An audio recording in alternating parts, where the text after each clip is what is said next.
A gente está começando hoje o curso de Algoritmos e Estruturas de Dados 2.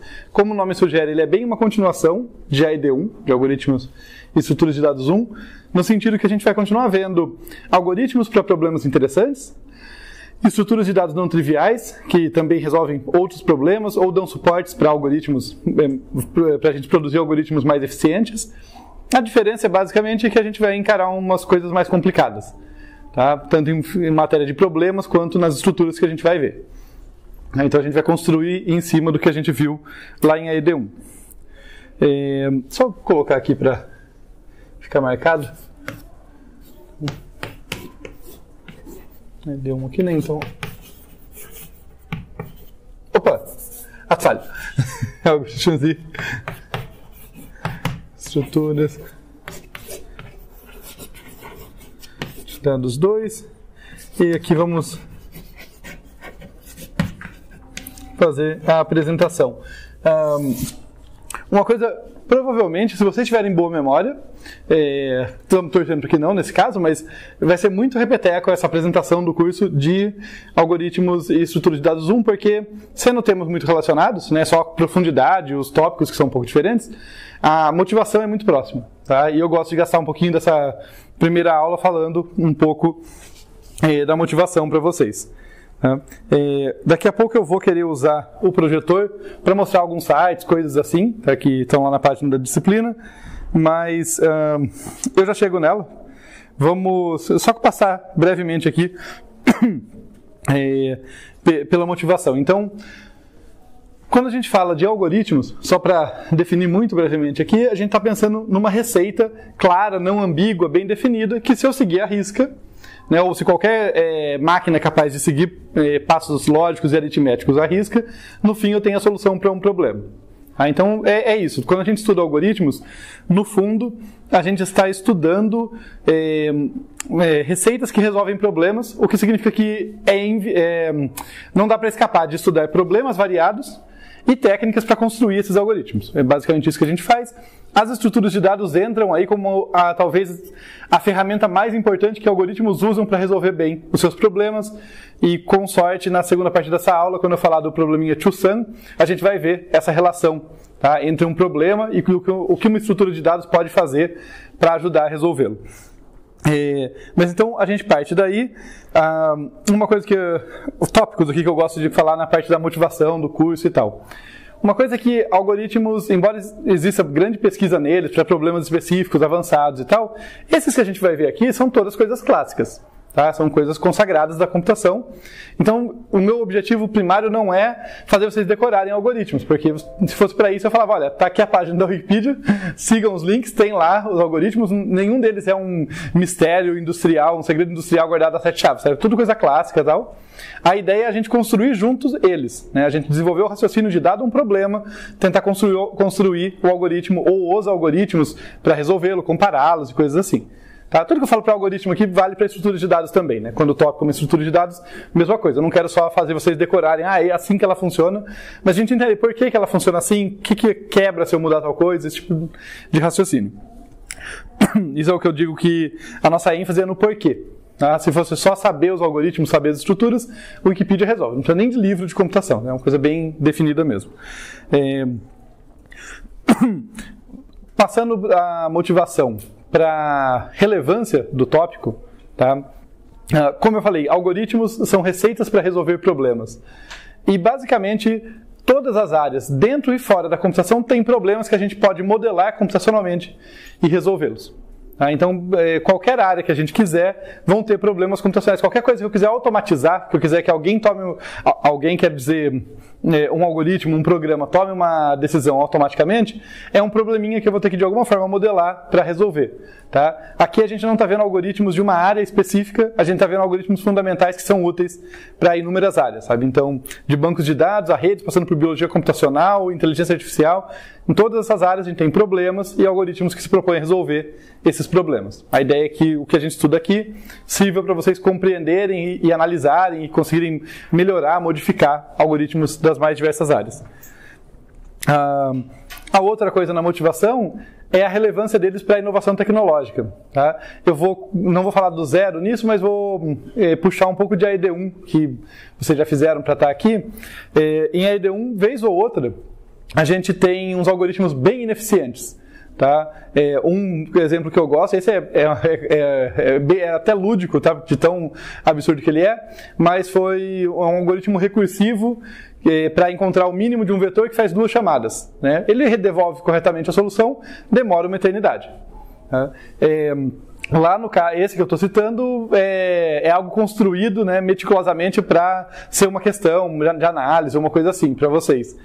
Mas a realidade é que, na prática, não é incomum você ter problemas que tinham que ser resolvidos na indústria por aí, ou na academia, ou onde for, e que alguém vai falar, vou fazer a primeira solução, sabe?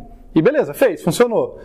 Inadvertidamente, porque a pessoa não projetou bem, não analisou bem o problema, tal, e é difícil mesmo, às vezes precisa iterar em cima, né?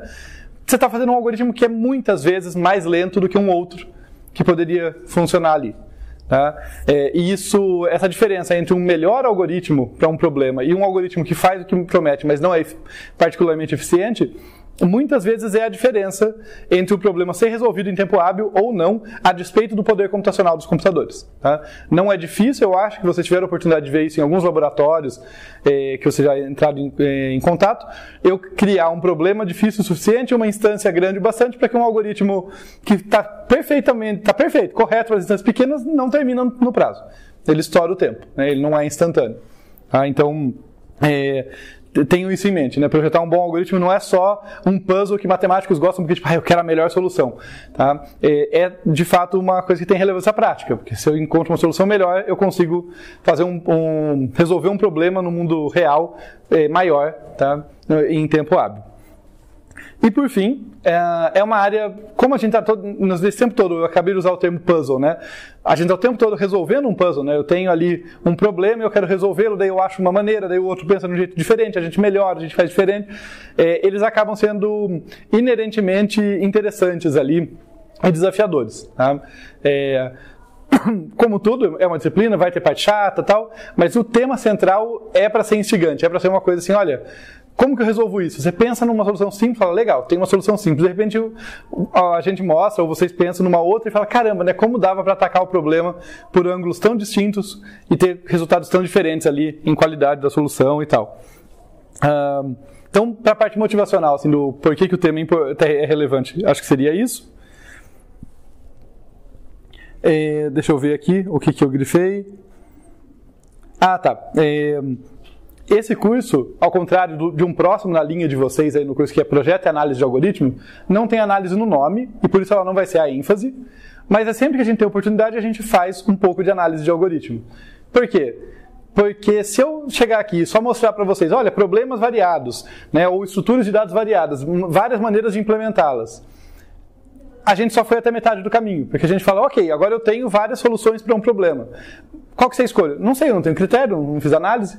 Eu não sei dizer objetivamente esse é melhor por causa disso, esse é pior por causa daquilo, esse tem essa vantagem. Né? A gente viu em AED1, de novo citando, às vezes, olha, esse é o melhor algoritmo de ordenação que eu vi até o momento. Mas esse aqui tem um diferencial de que gasta menos memória. Se o meu sistema tiver pouca memória, isso pode ser uma restrição. Então, às vezes, são vários critérios que a análise nos permite comparar e escolher o que se adequa mais para o que a gente está trabalhando. Então, essa é a ideia. Queremos resolver problemas, queremos pensar em implementações e coisas assim, mas também saber avaliar, analisar o que a gente está trabalhando. Eu vou fazer bem rápido, porque, como eu falei, fica repetitivo, porque eu tenho a mesma introdução para os meus vários cursos de algoritmos que eu faço. Tá? Então, uma comparação que eu gosto de fazer, eu devo ter feito com vocês no início de AED1, para quem teve aula comigo, é a comparação com literatura, tá? Porque como em programação a gente tem linguagens, né, em computação a gente tem linguagens, cria-se um mito, às vezes, eu estive na graduação, faz tempo, mas eu estive, e eu lembro desse mito que assim, o melhor programador é o que sabe mais linguagens. E eu gosto de chamar a atenção para vocês que isso seria o mesmo que dizer que o melhor romancista é o que sabe mais idiomas. Nada contra aprender vários idiomas, é um desafio intelectual, é interessante, mas um tradutor renomado não é um grande romancista, são duas coisas diferentes. Então, vocês podem aprender muitas linguagens? Podem. Se tem interesse, vai fundo. Mas não pensem que é só isso fazer algoritmo. Vocês podem achar uma pessoa que sabe 50 linguagens e só sabe fazer o básico com todas elas, e uma outra que sabe uma linguagem, mas sabe resolver problemas super complexos com ela. São duas coisas diferentes. Aqui a gente está mais interessado na segunda. Isso não é um desincentivo a aprender novas linguagens, super interessante. Mas não misturem as duas coisas. Saibam que é importante saber resolver problemas complexos dentro das linguagens que vocês dominam. Tá? E então, uma outra comparação, eu acho que essa da literatura é mais legal, mas uma outra rapidinho. Quando a gente pensa em construção civil, é muito fácil a gente não dar o devido valor a planejamento e projeto quando eu estou pensando na construção de uma casa, por exemplo. É muito comum que você dê mais valor para a decoração, porque é uma coisa que vai afetar o seu dia a dia ali olhando. Mas por que a gente faz isso? Eu nem estou falando que está errado, tá? Algum projeto certamente é importante, mas eu acho que a gente faz isso, aqui é bem levantando uma hipótese, porque ninguém espera que uma casa construída razoavelmente vá cair ou ter graves problemas estruturais.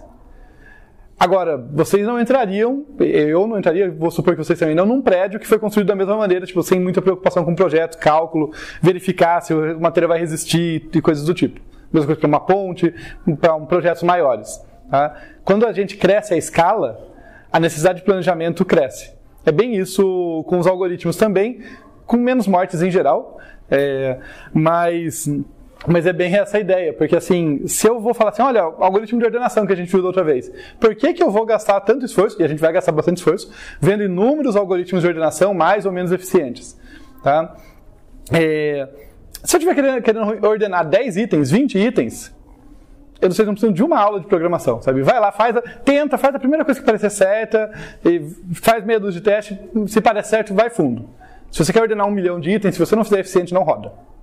Então, quando ganha escala, a necessidade do projeto e da análise bem feito, assim como no caso do prédio, né, se exacerba. E é para isso que a gente faz esses estudos, né, quer dar essa base para vocês poderem fazer softwares que podem trabalhar com escalas maiores ou com recursos menores, né, o outro lado.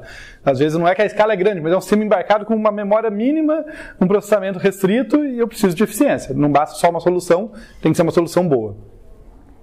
Ok, até aqui? Então, legal. Falei da parte motivacional de áreas que usam algoritmos e tudo mais. Falei dessas metáforas aqui que eu gosto de abordar.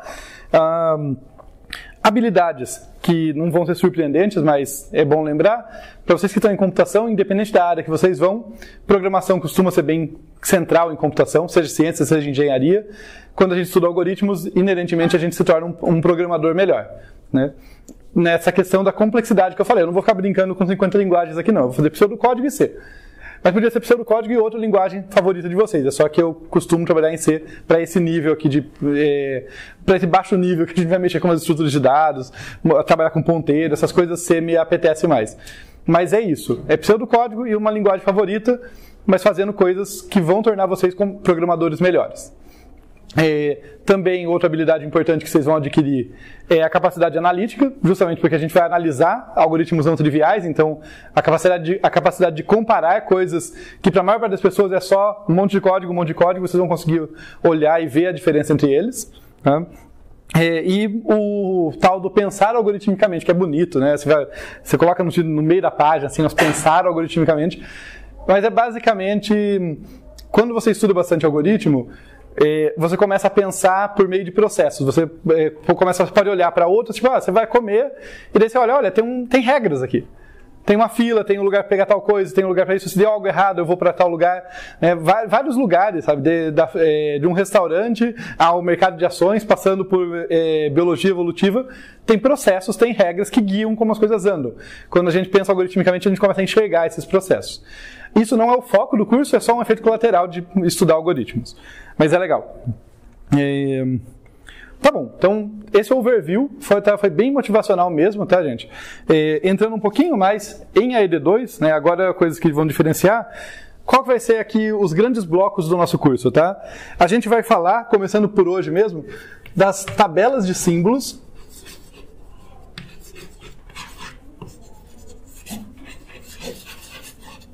Eu não vou aprofundar o que elas são agora, porque daqui a pouco eu volto nelas, mas a gente já tocou nelas em AED1. Tá? Mas a gente vai ver tabelas de símbolos muito por cima, são um tipo abstrato de dados, quer dizer que para elas fazerem o que elas prometem, tem que ter uma estrutura de dados implementada por baixo. A gente viu algumas básicas em AED1, a gente vai ver várias mais profundas em AED2. É o primeiro blocão, assim, como implementar com eficiência e de modo não trivial coisas para rodarem por trás, para sustentar uma tabela de símbolos. Tá? Outra coisa, também aprofundando o que a gente viu em AED1, é ordenação.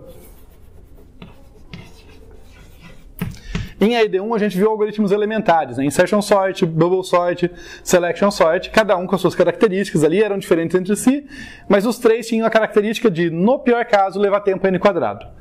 A gente viu uma exceção para isso, que foi justamente a brincadeira da estrutura de dados que eu encaixo para tornar um algoritmo mais eficiente, que foi o heap sort. A gente estudou heap, que não precisam lembrar, tá? Não estou cobrando agora, mas só caixinhas, assim, para a gente conectar os pontos. Heap sort é muito bom em encontrar o mínimo ou o máximo de um conjunto, uma estrutura de dados especializada para isso. Um heap, junto com a ideia do selection sort, gera o algoritmo heap sort, que é um algoritmo mais eficiente para ordenação. Mas a gente vai ver outros algoritmos muito eficientes, muito relevantes e que usam outras estratégias. Então a gente vai aprofundar em ordenação também, é o segundo grande bloco desse curso. E algoritmos em grafos. A gente chega lá, tá? Eu não vou queimar a pauta agora, mas grafos são uma estrutura super importante que é usada para modelar redes dos mais diversos tipos, reais ou abstratas, né? E existem alguns algoritmos fundamentais, porque assim, legal, eu modelei uma coisa não trivial como um grafo, mas como que eu opero em cima deles? Você tem que conhecer alguns algoritmos para trabalhar em cima dos grafos. Não vai ser exaustivo, mas a gente vai ver alguns fundamentais aqui no bloco final do curso. Se der tempo, a gente vai ter uma aula, pelo menos, tá? Essa é um tópico meio extra, assim, de busca de palavras em um texto. Tá? Porque a gente... É uma outra pegada, assim, trabalhar sobre strings, né, e tal. É bem legal, mas infelizmente não sobrou espaço pra gente ter um bloco exaustivo e falar, nossa, vou ver várias coisas sobre isso. Se der tempo, eu vou tentar colocar uma aulinha lá para uma curiosidade pra gente. Mas esses são os 3 blocos principais, os temas deles.